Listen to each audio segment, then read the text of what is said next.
हरे कृष्णा। धनवान होकर भी गरीब क्यों हैं बालाजी? आज हम इस विषय पे बात करेंगे।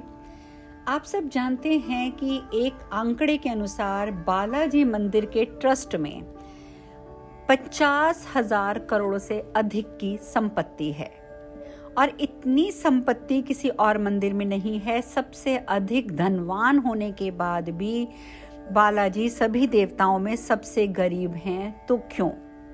देखिए, आपने सुना होगा कि वैसे भी किसी के पास कितना भी पैसा क्यों ना हो, लेकिन अगर उस व्यक्ति के ऊपर कर्ज है तो वो गरीब ही माना जाता है ना। लेकिन तिरुपति जी के साथ ऐसा क्यों है? वो क्यों कर्ज में डूबे हुए हैं? आज हम इस विषय पे चर्चा करेंगे।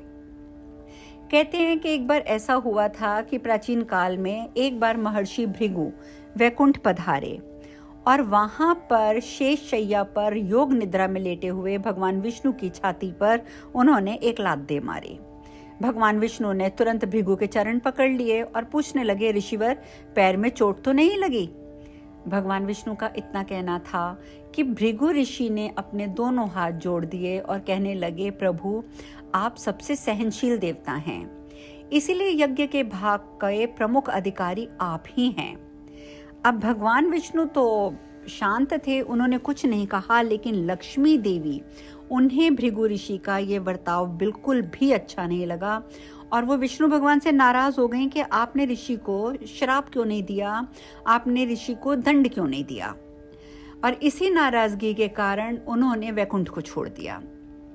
अब भगवान विष्णु ने देवी लक्ष्मी को ढूंढना आरंभ किया कि आखिर मेरी धर्मपत्नी कहाँ चली गई। तो तब जाकर भगवान विष्णु को पता लगता है कि देवी ने तो पृथ्वी पर पद्मावती नाम की कन्या के रूप में जन्म लिया है।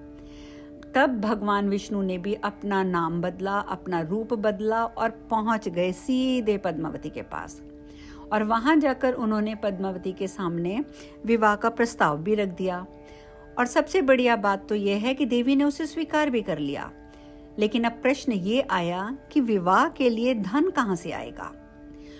अब विष्णु भगवान की इस समस्या का समाधान निकालने के लिए भगवान शिव और ब्रह्मा जी ने क्या किया कि साक्षी बन गए और कुबेर से उन्हें काफी धन कर्ज के रूप में दिलवा दिया।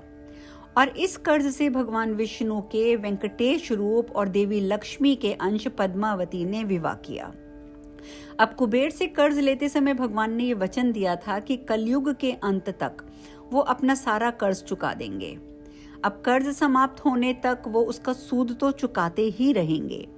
भगवान के कर्ज में डूबे होने की इस बात की मान्यता के कारण आज भी बड़े बड़े भक्त वहां पर आते हैं और मंदिर में धन दौलत की भेंट करते हैं ताकि किसी प्रकार से भगवान कर्ज से मुक्त हो जाएं।